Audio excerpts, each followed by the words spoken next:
Alô, pessoal, tá ouvindo bem? Aí no fundo? Legal. Alô.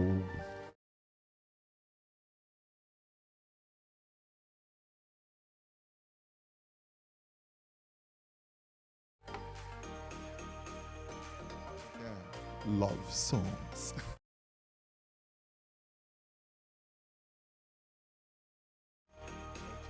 Paulo já lasca 1,80 m.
Good morning, all. Good afternoon. Good evening for the ones that are online or maybe in the other side of the world. So I am Leandro Arceu. I'm head of engineering here in Brazil, and it will be a pleasure to be the chairman of this session today. We are in the second day of the Innovation Week, starting the first session of the Digital Connection Pillar. And Aker Solutions has the ambition to increase our competitiveness, improving our process, and also adding value to our customers using digital tools. And the key element to achieve this is digital twin. Aker Solutions is working towards partnerships with digital twin suppliers to provide the best solution to our customers in the field we are in. In this session, we will talk mainly in the technical approach of the digital twin by bringing an excellent team to talk about solutions itself from the technology perspective, relation to condition monitoring solution, and also with a specialized opinion from the university. But before I start, I will hand over the word to Paulo Chiquito, that will be the moderator of this session. Paulo, it's with you. Thank you so much, Leandro. And good morning, good afternoon, and good evening for everyone. Just a recommendation for those that are present here. We have a QR code on the walls to make questions during the presentation. Okay. For those that are online, we will have the questions also using the platform Event3. Well, before starting, I would like to introduce and present our speakers for today. We will have three excellent speakers here, our guests. The first one I would like to present is Juliano Pimentel. He's the first Chief Engineer, Controls, Research and Technology at Aker Solutions. For more than 25 years in experience as a graduate electrical electronic engineer with experience in R&D, product development, and system engineering. Areas of experience are software, electronics, and automation. The last 17 years working in oil and gas industry. Welcome, Juliano. In the second, also I would like to introduce Christian Grutheim. He has a background from onshore industrial asset maintenance before he moved onto offshore oil and gas industry for 16 years. And during the journey in the Aker Solutions, Christian has held various roles in the project engineer to leadership roles within product management, strategy, and sales. In 2019, Christian became Vice President of Technical Sales within the service segment for Aker Solutions, responsible for developing new solutions of offerings within brownfield domain. For the last 2 years, Christian has been part of the developing AIZE. Developing AIZE as software as a service company in the Aker group, set out to let our visualize, navigate, collaborate, and work on a digital representation of your asset. Well, welcome, Christian. And at last but not least, we have here also an honor to receive Fernando Deschamps. Fernando, he's a control industrial automation engineer from the Federal University of Santa Catarina, business administrator from the State University of Santa Catarina, UDESC also, has a master in degree engineer, also from UFSC, with a lot of experience also in the university ecosystem. Production and system engineering from the Pontifícia Catholic University of Paraná, in the area of concentration in production logistics management, with a sandwich period at Virginia Polytechnic Institute at State of University in USA. He is adjunct professor and a graduate program in production and system engineering, and on Department of Mechanical Engineering at UFPR. He's president of Brazil's section of American Society for Engineering Management. He has professional experience in the area of engineering management, emphasis on topics associated with automation, industrial information system for performance evaluation, and engineering of organizations, organization architecture, project management, and process management. Welcome also to our session, Fernando.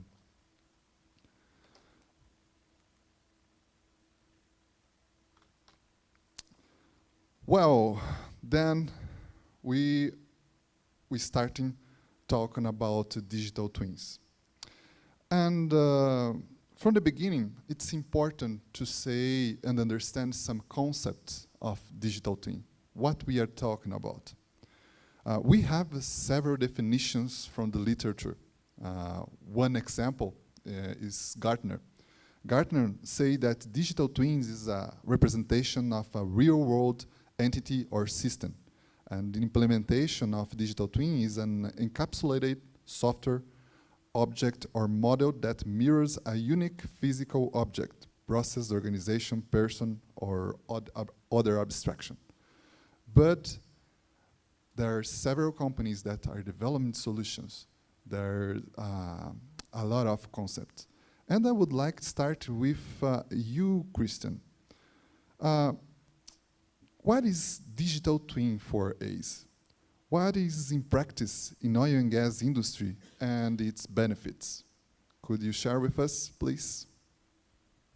Hey, thanks, Paulo. Yeah, I'll try that. It's a big topic, but I'll try to put a spin to it. In AIZE, we try to take a step back from the term digital twin. The word digital twin can be interpreted and understood in quite a few ways. When I meet customers or other people, the most challenging part is often to get to a place where we leave our perceptions behind of what the digital twin is and why it's there in the first place. So I think today, in a heavy asset industry like oil and gas, one of the key problems is that people are chasing information. In the future, I hope that we, through digital twins in different forms and shapes, can bring information to people instead. And that will have a massive impact. So what we have observed is the enormous amount of effort going into development and operation of heavy assets. In AIZE, we have said that our ambition is to, not so modest maybe, but to revolutionize capital projects and operations through the use of our product. So some might call our product a digital twin. We try to call it a workspace where people can actually do their work. But in its simplest form, it's a 3D visualization of an asset. And I think the Gartner explanation of what the digital twin is the foundation. But then you can fill that digital twin with so much content and so many data sources. And during capital projects, when you build stuff, that can typically be LCI information. It can be interface information. It can be commissioning data.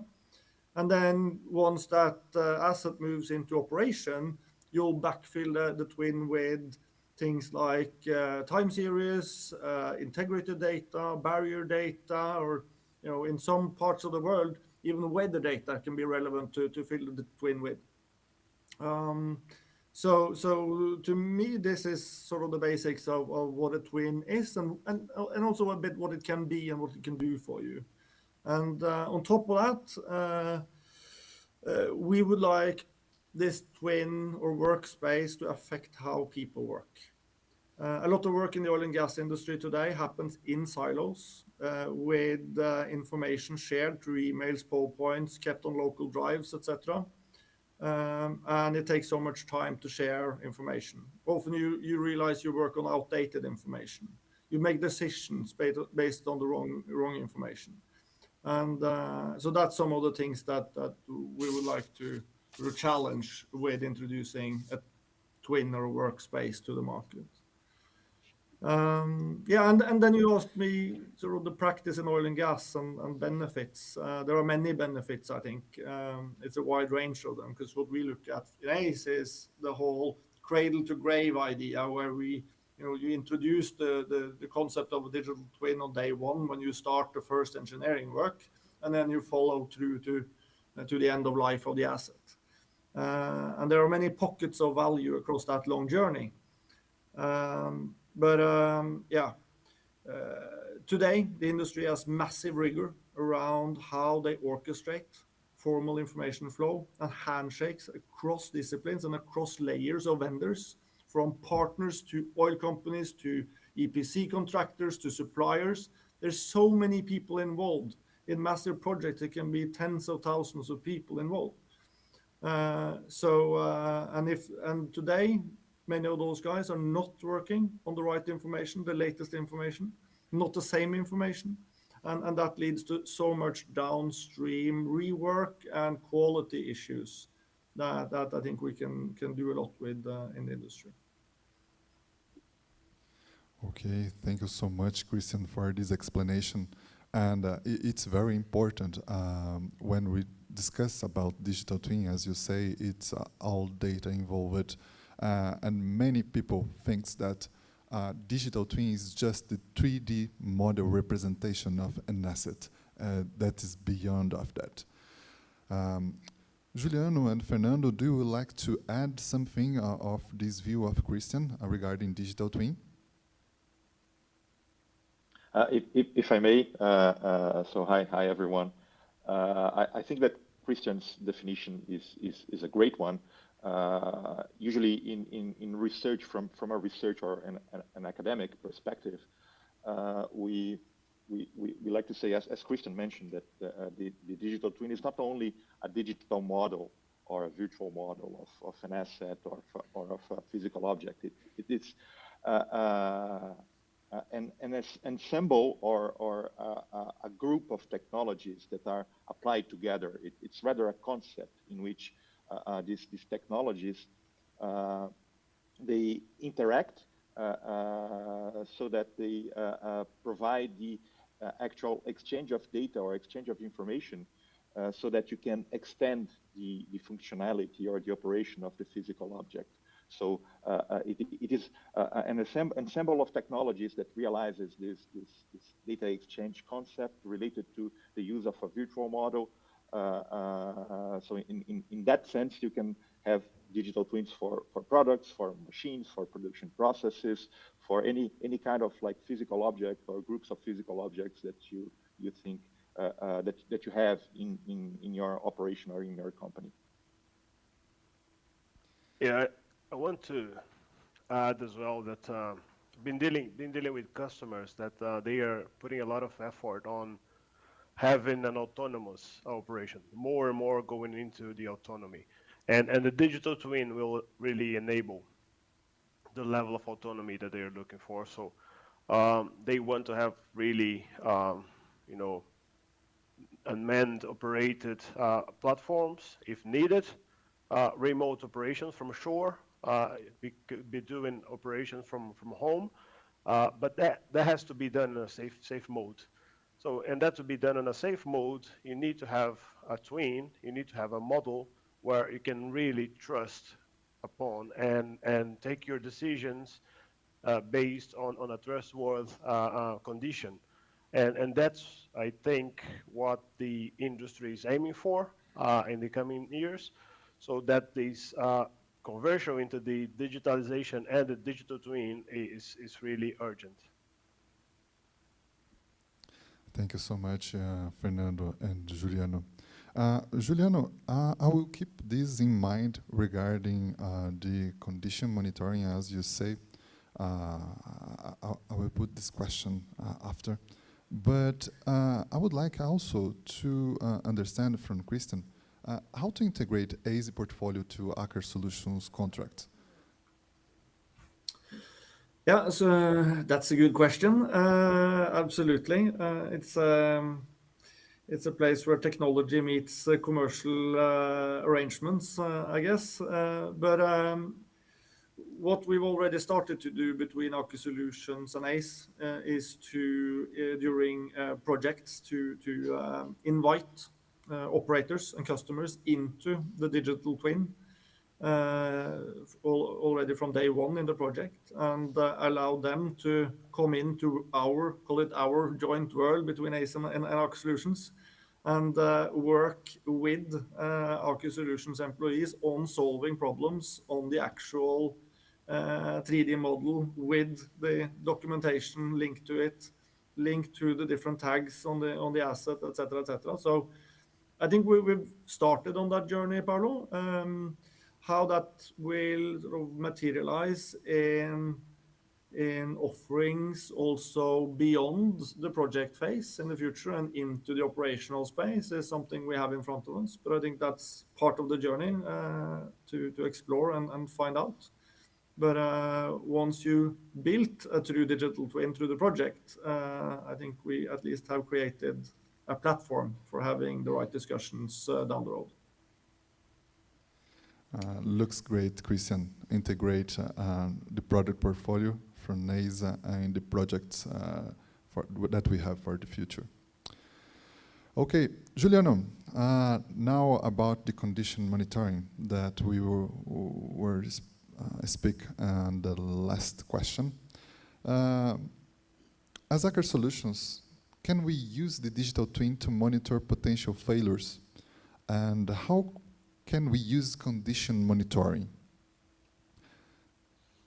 Yeah, hi, Paulo. Yeah, I believe this is a stepwise approach, right? So when we speak about condition monitoring itself, we are talking about present conditions, so monitoring the present state of the assets, of the equipment, of the product, component, subcomponent. So when we're looking into condition monitoring, we're looking to today's status. We are also very interested to do some prognostics of the equipment, to look at the health assessment, health management of the equipment, to see, okay, my machine is running for this period of time. What is the useful life? It still remains on the machine. When do I need to intervene? So how can I plan my maintenance and do a predictive maintenance? So all those concepts that I'm just jumping here, like condition monitoring, remaining useful life, prognostic, health management, this is all part of something very important that we need to address to have the whole scope of the equipment. Because when we deliver equipment in our industry, we're responsible for that equipment for at least 25 years. So it's a long time. And we are asked for a very high reliability for that equipment. And we have to prove that reliability, and we have to follow up on the field. So all those elements require a good condition monitoring system and predictivity. So the digital twin allied to all of this will help us to build up the models that we need for, as I said, in each individual level. So I can speak for my realm here on the system, control systems, etc. I am very interested about the sensor level up to the equipment level. So I have to build up models that can support the monitoring of the sensor and building a model that can emulate the sensor. So I can prescind of the sensor itself and use the model instead. And we can speak later about some techniques around of it, and that we can apply. And then building up from the subcomponent to component and to the final equipment. So by doing this stepwise approach, we can have a digital twin for the equipment itself and for the whole assets. That takes effort, that takes time, and I believe that we're going into that direction. Oh, and once we understand that condition monitoring is necessary, a customization of sensors and needs for application in the assets, Juliano, I believe this that could integrate what in the platform that Christian said before. Okay, but in the practice in the oil and gas industry, what will be the benefits in the future of application of this technology, let's say like that? Yeah, let me give you an example. I think it's easier to understand and visualize. So on the field, when we have like underwater, many meters below the water, is a completely autonomous system.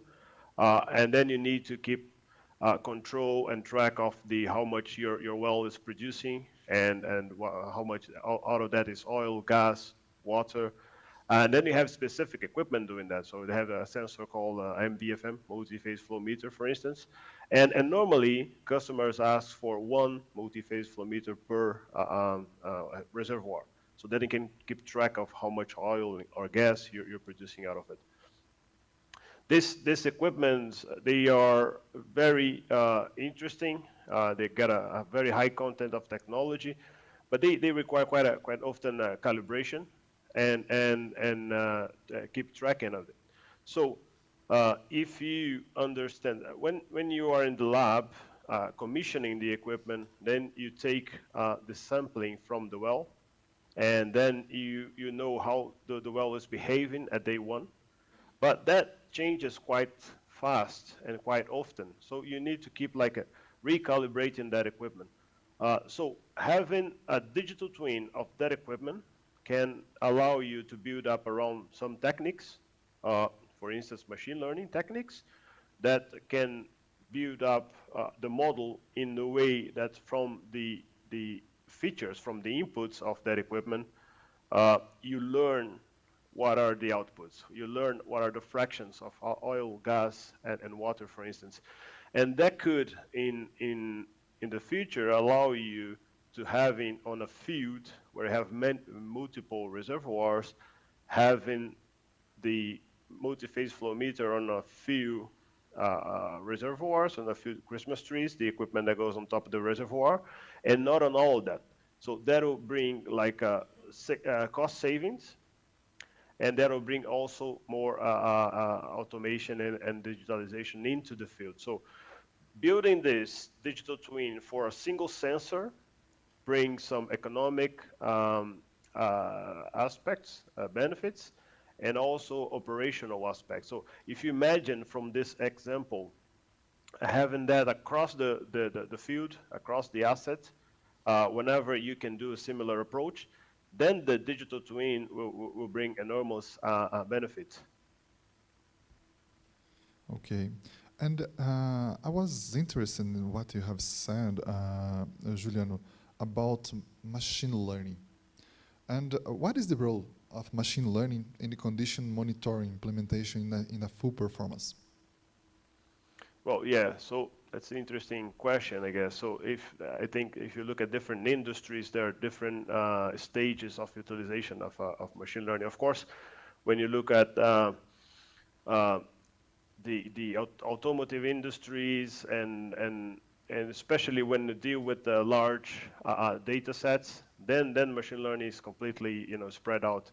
For the oil and gas industry, not as much yet, but we know that those techniques, they are quite precise, and they help you to map from the variables, from the time series, from the knowledge that you from the inputs that you have from your equipment, without necessarily knowing your equipment. They help you to map out the outcomes, and that is quite interesting, because that precises at a certain level the knowledge, the in-depth knowledge of the equipment itself, but it gives you pretty much the same outputs that you would have with a completely built and developed model. So if you use in the right way the right machine learning techniques, you don't need to go for a matter expert to really develop your model, but you can have through these techniques, which are various, and they can be applied for each specific case, you can have the same results. So machine learning technique are powerful tools that when you know how to use them, they can shorten your time to market and give you, in many aspects, the same result as you would have with a classic and a standard modeling. Oh, amazing, Juliano. Fernando, Christian, do you like to add something before pass to another topic? Yeah, just inspired by what you just said, Juliano, and around condition monitoring. And imagine if a condition monitoring event is triggered, and in the twin, that obviously affects for an operator the barrier status of the field as well. So automatically, overlaying barrier information and condition monitoring information in the twin, you have additional information right there, which gives you insight that are actionable and that are essential for your HSSE performance on the field.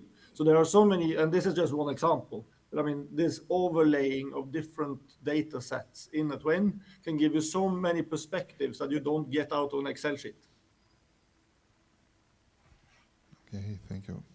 Yeah, exactly. And just adding to what Christian said and what Juliano mentioned related to condition monitoring, this is one of the, let's say, classic applications of a digital twin condition monitoring, especially if you use machine learning models. And one of the challenges for this, if you use machine learning models, as Juliano mentioned, is to get data.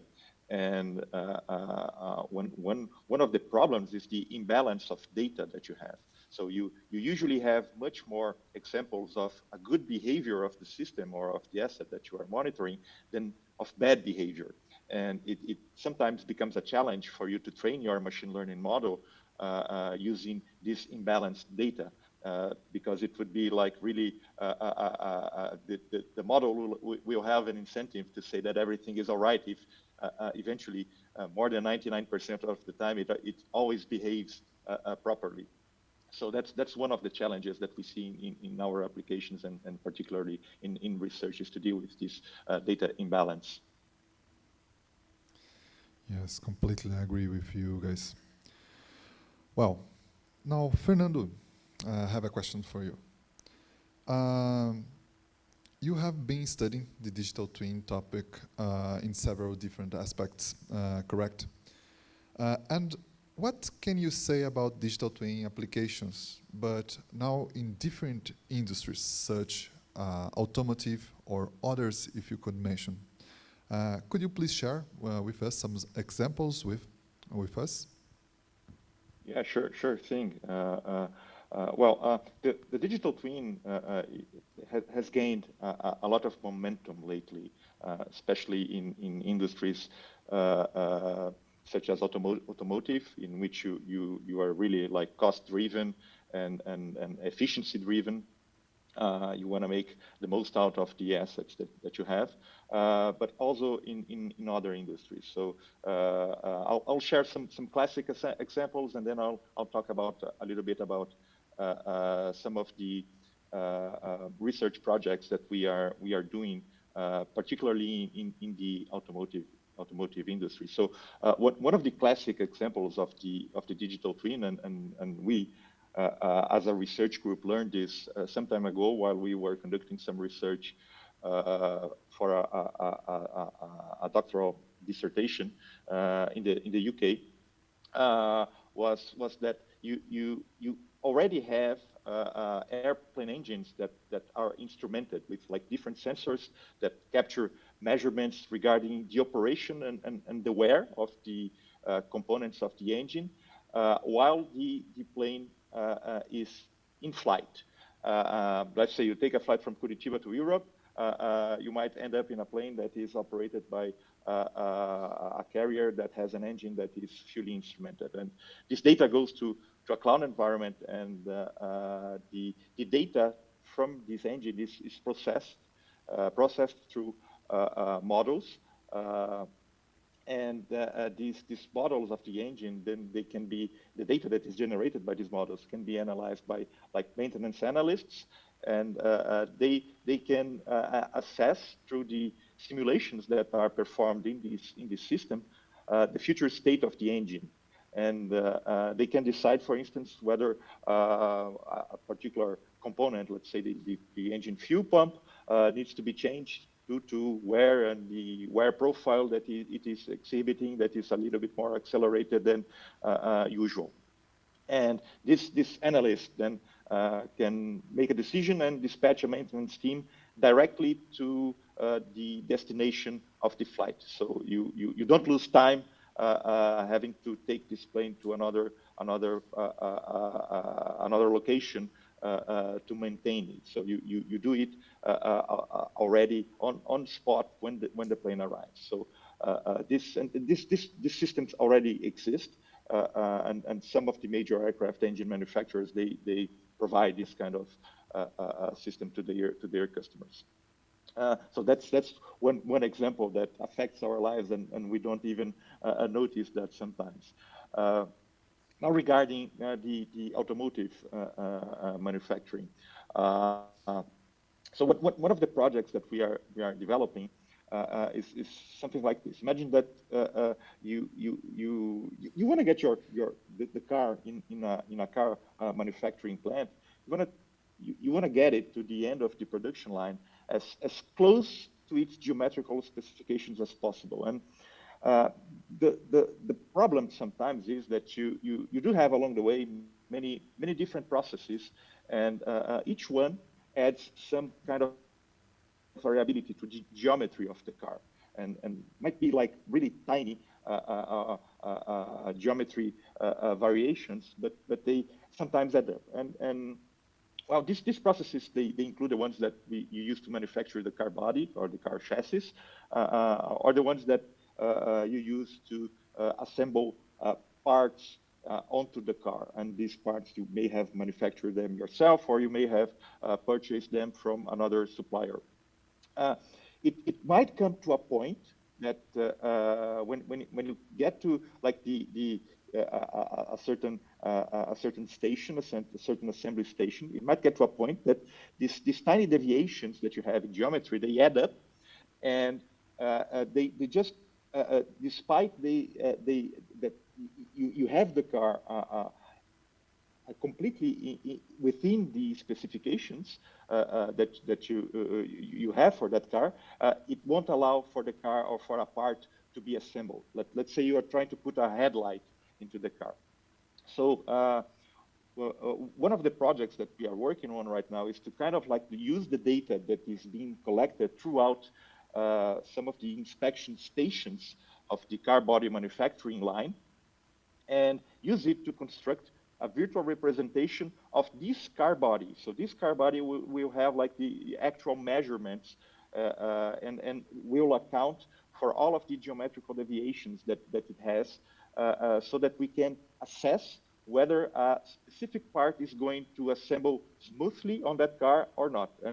And this will help the car manufacturer to decide what to do in case it does not. So our like dream scenario in this kind of project would be like to have not only the actual virtual representation of the car body with the actual measurements that it has at the moment that it was manufactured, but also the model, the virtual model of the part with the actual measurements of that part. We're not still accounting for the deviations of the part itself, and then we would kind of like be able to choose which part to use in which car body. So we would kind of like have a best fit scenario. So that's one of the projects that we are developing. We are also studying a lot the manufacturing digital twin, and this also for the automotive industry, but not only for the automotive industry. Other industries are starting to use this kind of twin, like the furniture industry is starting to use this. Car manufacturing parts are using this as well. And the idea here is that we would construct a model of the production process that would encompass all of the different processes that you have in a shop floor, in a production line or a job shop. and this model would incorporate the behavior of these processes. We would need historical data to calculate some statistics related to this behavior so that we can feed this model and build this model. This is what we usually call a discrete event simulation or a discrete event model. So if we load into this model the actual production status of a plant, like let's say work in process, it's work in process status, we can try to anticipate what is going to happen given a certain production schedule.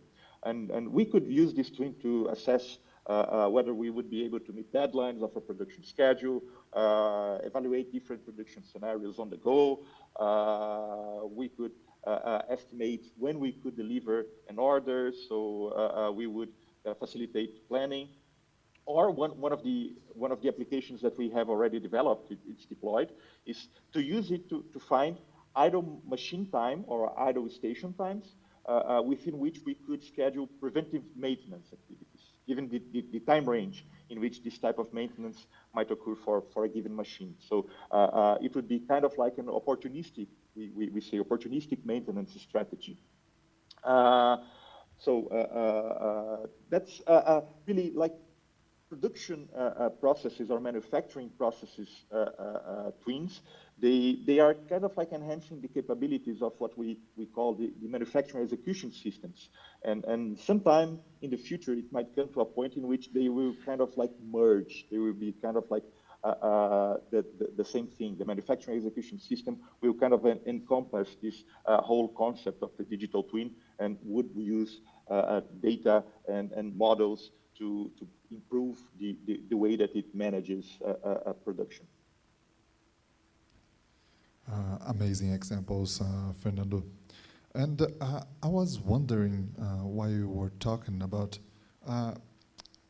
during this project execution and examples that you explained to us, if you didn't have any barrier regarding data, when we are talking about the industrial, the automotive industrial, for example, we have several vendors and data from those vendors and so on. We will achieve a system, but the data comes from a level of component. How they have flexible these to the vendors and the data integration, these, I believe that is a barrier, isn't it? Well, where do I start? It is a huge barrier, and you have huge challenges related to data management and getting the right data at the right time, in the right amount. So it's always a challenge. In all of these projects, most of the caveats that we had along the way were data related. Either we had too few data, and then we had to start over and incorporate in the process new sensors so that we could capture the data that we needed, or we had difficulties in data access because data was there and it was being used, but it was being used by a system that is proprietary to a specific vendor that won't allow you to have access to that data right away.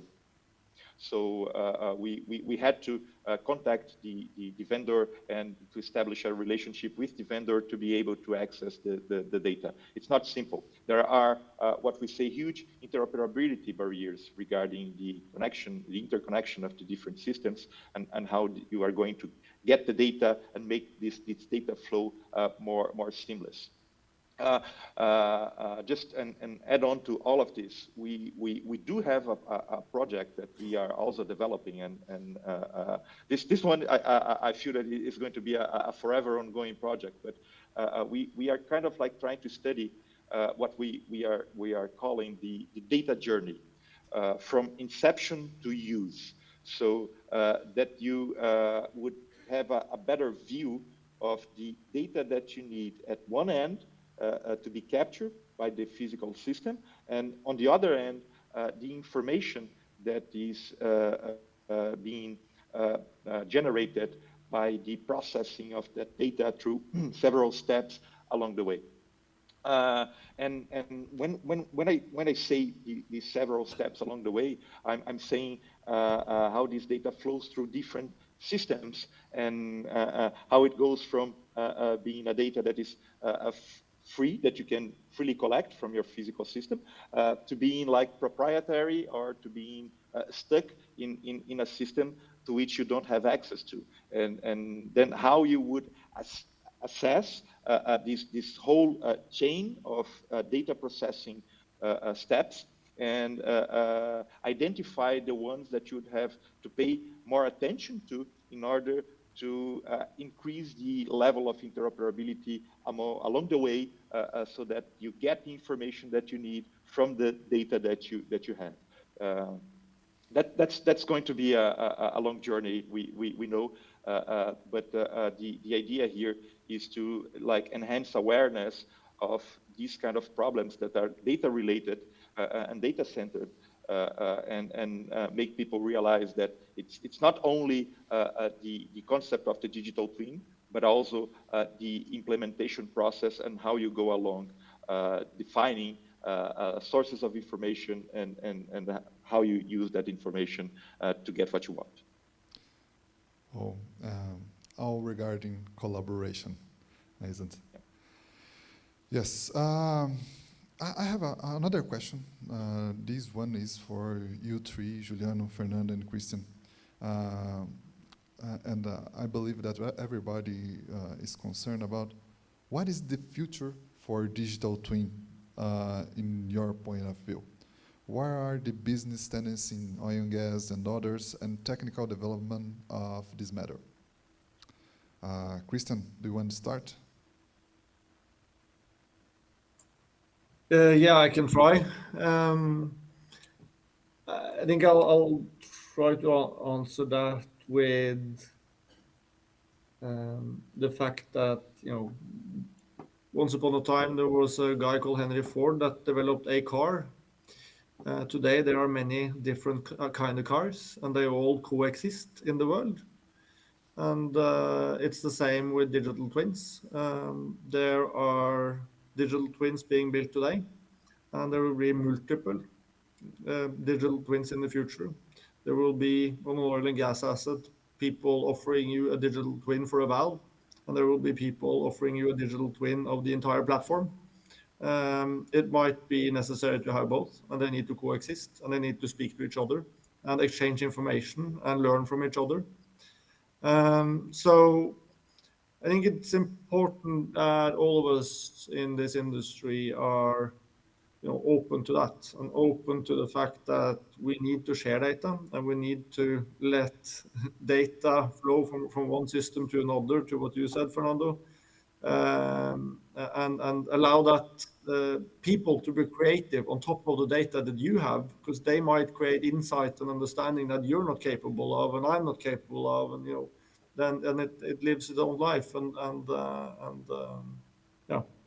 So I think you also, Juliano, spoke about condition monitoring. Condition monitoring of equipment is important. Some other people, they care about integrity of equipment. That's another aspect of the same thing. Performance of a pump versus integrity of a pipe. The pipe is connected to the pump. They both need to coexist, and they both together give meaning to the guys doing maintenance on that system. So, yeah, I guess what I'm trying to say is we need to make sure that we're open to allowing all these twins to coexist in a way.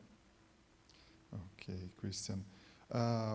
Guys, I believe that we have some very interesting questions from the audience here.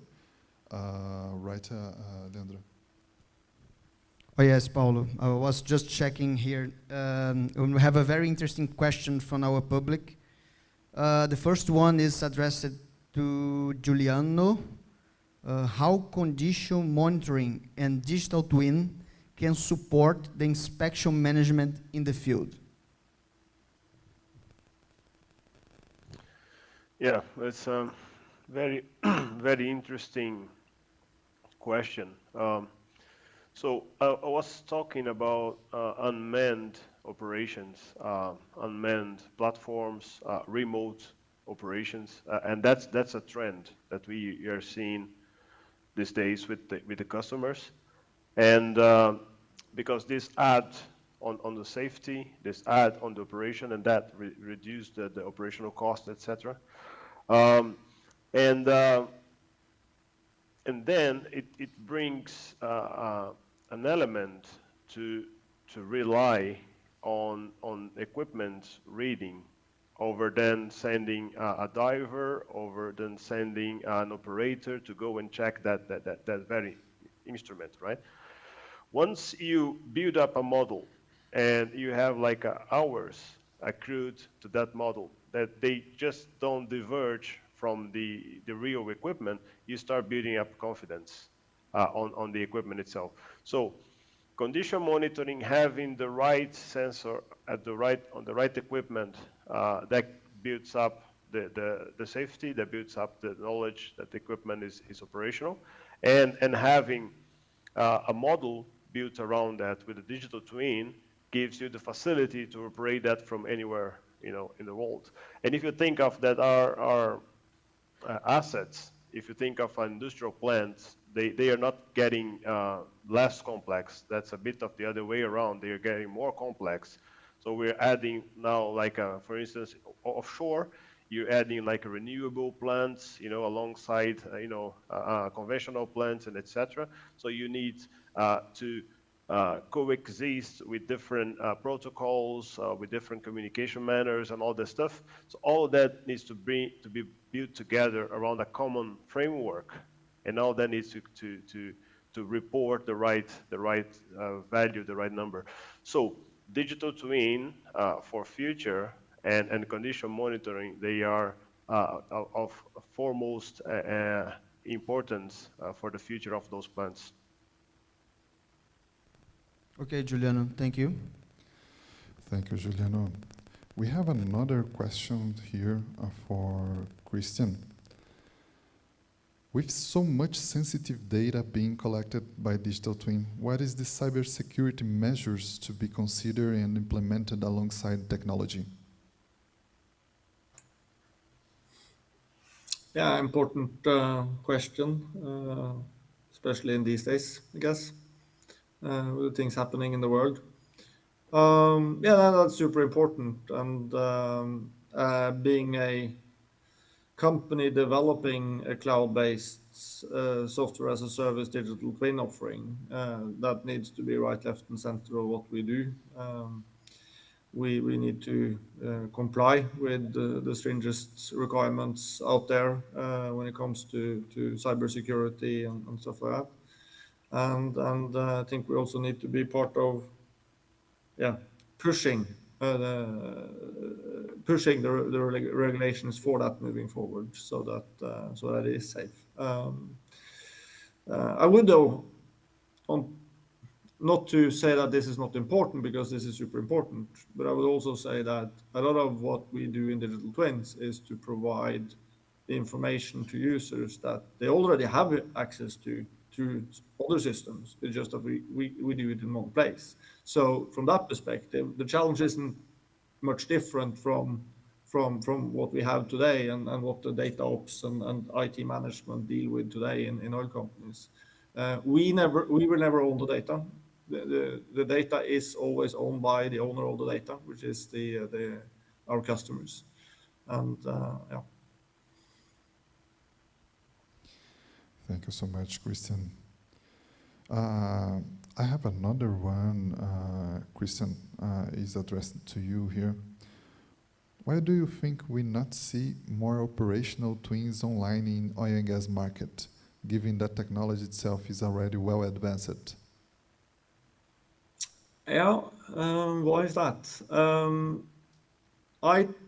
What I see when I look around is a lot of oil and gas operators now having more focus on digital twins. I see oil companies with people being assigned with titles like head of digital twin and these kind of things. It shows that there's a momentum.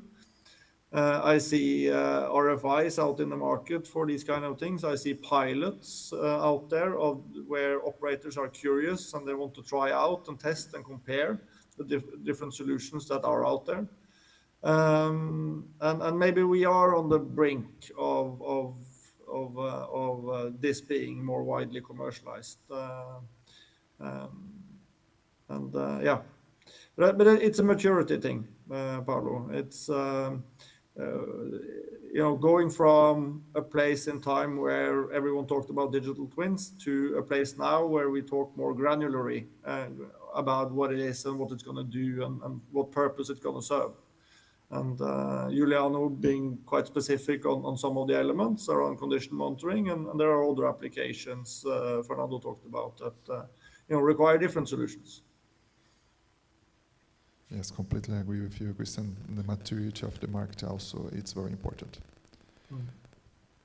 Okay, so now we have another last question, and this will be addressed to Fernando. Fernando, the relation between digital twin and the physical is reciprocal. I mean, the interaction with the digital twin also has an impact on the real world actions of the digital twin? Yes, it does. So actually, you can, there's literature that typifies like the different levels of interaction that you have of a digital twin when you consider how the physical object and the virtual model interact. So if you only have a physical object that you are pulling data from, and you are not acting on this data upon the physical object, but you are actually just conducting some analysis or tweaking the operation or the parameters of operation of that physical object, we would call that a digital shadow. So you would kind of like have the virtual model, and it's shadowing the behavior of the physical object, but it doesn't have much of an impact upon the physical object. There are different levels then, but the last one would be when you have like a full digital twin in which physical object and virtual model closely interact in near real time, so that the results of the digital twin are fed into the physical object. They affect the behavior of the physical object, and as it affects the behavior of the physical object, new data is collected related to that behavior, and it's fed into the twin that is affected by the behavior of the physical object. So then you would have like a two-way interaction. That would be like the last level, I would say, of the digital twin. What I can give you as an example, the situation that I described related to the manufacturing process, digital twin, for like opportunistic maintenance, that's a two-way digital twin, because when you schedule a maintenance and you put that on the production schedule, then the schedule affects the new data that you are pulling from the system, from the scheduling system, and it affects the new maintenance actions that you can plan. So that's a two-way twin. Okay, thank you so much, Fernando, for your view in this question. We have, I believe we have time for another one, but I believe just a quick one. This question is for all of you guys. How digital twins are delivered for an operator? Just one example. The operator will have to use some platform to develop the digital twin to have access to the features available. That means condition monitoring, 3D model, view, datasheet information, and so on. What's your perspective around this subject? Just a small words about that, guys, and I would like to ask you, after your comments around this question, your final comments about digital twins. Let's start with Juliano. Yeah, I thought it would be better starting with Christian. He's got a bit more of insight of how it looks like to the operator, but of course for my view on this one, it needs to have tools that enables for decisions that bring no questions around it. So you need to have a very clear dashboard that allows to your operator to make decisions when they need to be made. So, and what Fernando was saying about like the digital twin, digital shadow, one of the applications that I'm looking at right now. It's like when you have the digital twin for a specific sensor, and that specific digital twin is just mimicking the behavior of the real sensor. When you see like the values, the outcomes diverging, then you can go and take action because you see, well, something is going wrong. Maybe my sensor is drifting. So you need to rely on the tool you have in hand, but then you need to be given the right reports and the right dashboard and the right view of the system. So to me, this is what needs to come along with a good digital twin tool. And to wrap up here and see what the way I see where we are these days, we do have access to data. Most of the data we do have access, they are sensitive data. The data, they do not belong to us, as Christian said. But once we build up the tools around our own equipment and they bring advantage to our customers and they increase the availability of our equipment, that's a good justification, to get access to the data and to get going. And so many techniques out there, so many tools, package tools, things to be developed.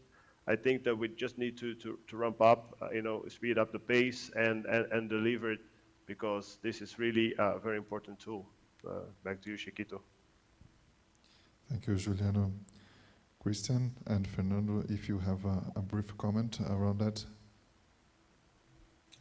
I think I would advise people to be curious about what a digital twin can do for you. There are different problems to solve for in an oil and gas world or even in a renewables world. Some people care about throughput and production. Some people care about maintenance, and other people care about operation. That's different cases to solve for. Digital twins can be used to solve different things, but then they need different sources of data to do that. And the value cases that you get on the other side will then be dependent on that. I think information managers today and data ops today maybe need to redefine their role moving forward to be more the role of a publisher, where their role is to publish data to their people and to the people working on the assets. Yeah, so those are a couple of sort of key points for me if we're going to be successful moving forward in this space. Thank you, Christian, so much. So regarding the question how it looks to the operator, the simple answer is it depends. It might be an app, might be a dashboard, might be even seamless. You won't even notice because it will be embedded in how you work. So it really depends on the application and its needs. And regarding my final remarks, I would just like to add some. I completely agree with Juliano and Christian, and I'd like to point out some things that I will be looking into in regarding research in the next couple of years, and one of that is data and how data is used and how you can make a better use of your data. The other thing is related to the selection of the appropriate models and model richness. How good is your model and what kinds of different models you can use in different kinds of applications. And if you use more than one model, how you integrate those models and how you use the information that is provided by those models to make decisions. How we can incorporate automated decision making into the digital twin to make better decisions and decisions that are that make your system be more autonomous. And also the implementation process, particularly when you are trying to make twins talk to each other, to one another. So you have a set of digital twins spread throughout your operation, and you'd like them to talk to one another, and how they can collaborate and how can they improve your performance. So that will be the things that I will be looking for into like the near future. Thank you so much, Fernando, for your comments, final comments. All right, so finally we reached the end of the session, and I'd like to thank you, Juliano and Fernando and Christian, for this incredible moment, and also be glad to share all your knowledge and experience with us. Also, I'd like to thank the public that are here with us and the ones that are connected online. And all the questions that were not answered due to the time will be answered later and will be available in the Aker Solutions channels. Okay? Thank you very much. Thank you. Have a nice day.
Our Innovation Week, starting the second session of the Sustainability Innovation Pillar.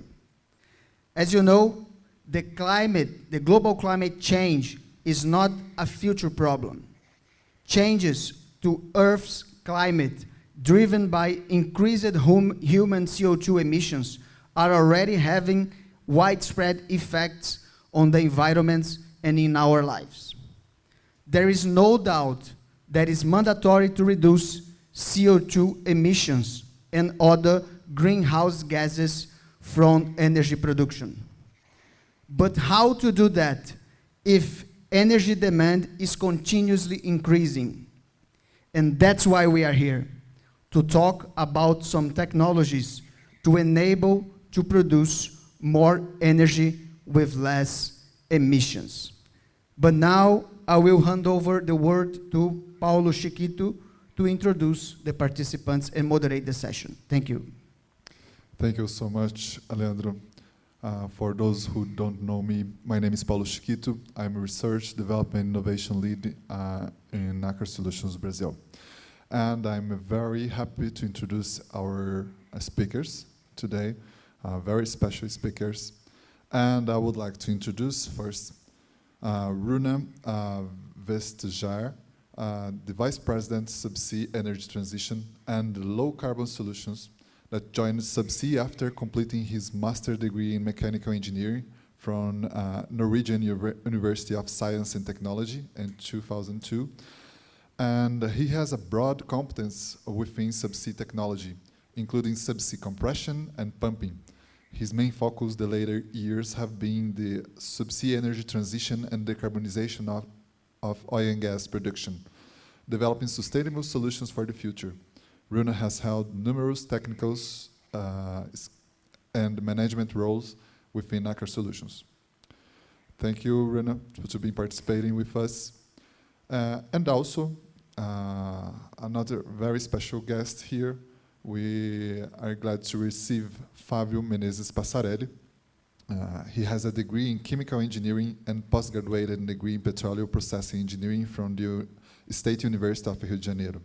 He accumulates many years of experience in the energy sector working with downstream and upstream area, including the regulation of petroleum and derivatives,